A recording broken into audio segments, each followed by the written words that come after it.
Thanks a lot for staying with us. You're watching Network Africa, coming to you live from Lagos, Nigeria. I am Adeshewa Josh, and you can get all our top stories on our websites, channelstv.com and on youtube.com/channelsweb.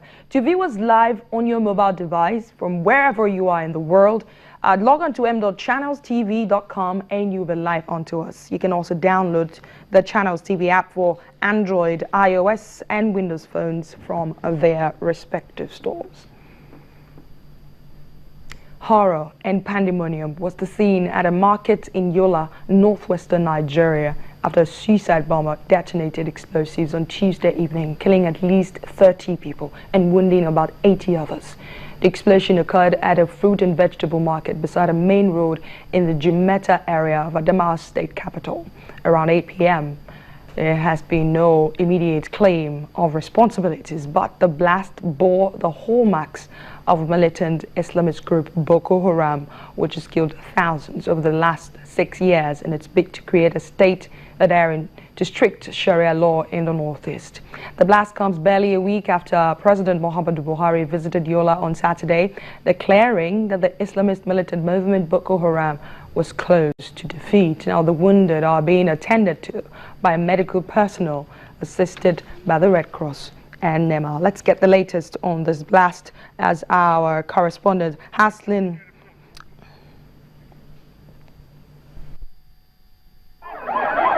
Where did it happen? At the tipper, inside the tipper garage here. Moments before this, there was peace. Where did it happen? People were gathered for the night business activities at the garage in Yola, Adamawa State, northeast Nigeria.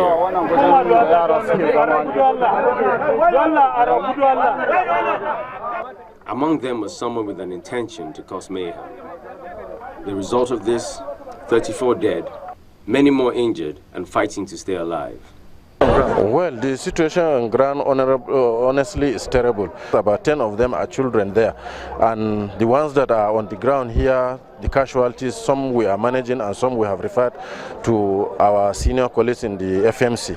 This lucky eyewitness narrates his experience. We had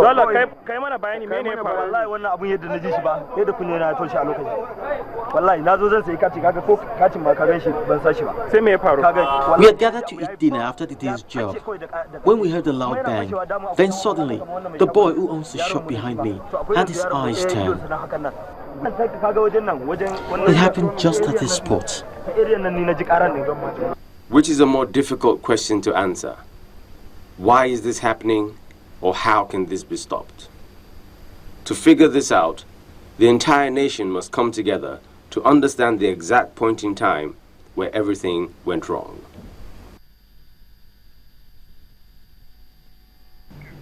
And I have more questions right here to ask as our correspondent Haslin Freedom joins me live from Yola on Network Africa. Thank you so much for speaking to us, Haslin.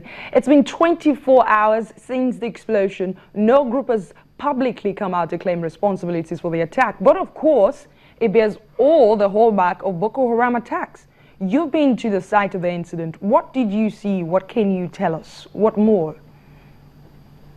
Oh, well, the bomb blast actually happened yesterday at about 8 o'clock in the evening.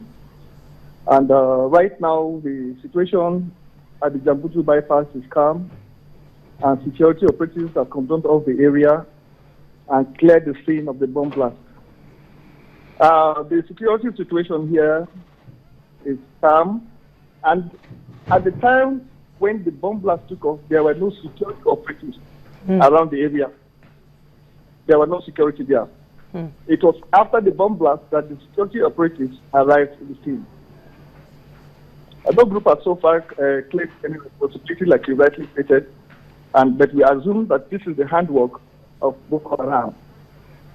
When I arrived at the scene of the blast at about 30 minutes after the blast, the whole place was in confusion, and people were running helter-skelter. All the bodies, by the time I arrived, had been evacuated by volunteers before the arrival of NEMA staff at the security agency. There were body parts of human flesh scattered all over the place, and the head of one of the suspected guys that detonated the bomb was lying by the corner. So, I mean, this market is quite structured, like I understand. Tell us more about this market. Who are the normal people that frequent the place? What is it about this market that made it a target in your own view? Actually, the market is a place where they sell fruits and other petty things. They sell oranges there in large quantities. They sell banana and pineapple and watermelon in large quantities. People go there to buy for their fruits. And there's no security there, and there's no fence, perimeter fence. It's just an open place. Anybody constructs his shop and stays there. That is the nature of the market. So there's no kind of security around the market. So what more do we know about these suicide bombers or these suicide bomber? These people or this person is obviously somebody's child, somebody's mother or father in either case, or even a nanny. Has anyone said anything about who this person is? Have we been able to identify who this person is? Actually, according to sources that we have, a black jeep drove into the area at about a black jeep drove into the area? Yes, and dropped a young man holding a little girl by the hand. He now approached the spot where food vendors were selling to the people. Some few minutes later, he started distributing new mint, 500 naira mint. He was distributing 500 naira mint, and that attracted a lot of children around him and other people. It was in that process, the black jeep had already driven off, that the young man detonated the bomb that was straight to the little girl he was holding by his hair. Now, speak to us about the survivors. What more do we know about them? Right now, the ones in the hospital, are they in stable conditions? What can you tell us? Yes, actually, the latest figure we were able to get from the hospital, there are 34 persons dead and 86 injured. And some of the casualties, some of the victims have already been discharged, while some are in the hospital and receiving treatment. They're well attended to by the medical personnel at the Federal Medical Center in Yola and also at the Specialist Hospital in Yola. So finally, has the state government addressed this issue? Have you heard anything? Yes. In fact, the governor had to cut short his trip, official engagement in Abuja, and returned this afternoon to Yola to visit the scene of the bomb blast, and he also visited the victims at the Federal Medical Center in Yola and the Specialist Hospital. Hustling Freedom, thank you so much for speaking to us on Network Africa and giving us the latest on the Yola blast. Thank you for having me. Well, Facebook has activated its safety check feature in Nigeria after the Yola attack, which killed more than 30 people. Facebook co-founder Mark Zuckerberg made the announcement in a post on his account today.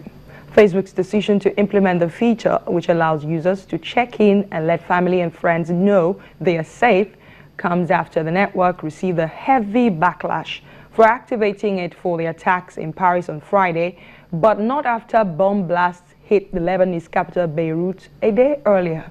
Critics accused the San Francisco-based website of valuing the lives of Western victims more than those in other regions. Mr. Zuckerberg, however, denied and said, no, that's not the case. Well, Facebook now will use safety check for more tragic events going forward, according to Zuckerberg. Now, let's tell you what this Facebook safety check really entails. There are more facts coming up on your screen right now. It was created after the 2011 earthquake in Japan. It was launched officially in October 2014. It initially was intended for information and status sharing for natural disasters, not terrorist attacks, but now that's what is being used for. Now, this is how it works. Facebook uses geolocation to identify users who live or may be traveling in an area affected by a disaster. Now, the social media network then sends these users a notification asking about their safety and encouraging them to check in to let friends know that they are actually safe. So it is some sort of a tracking system. and can indeed be useful in such situations. We'll go on a short break again on Network Africa. When we come back, Senegal bans women from wearing full Islamic veil, also known as burqa, amid rising fears of extremism in the country.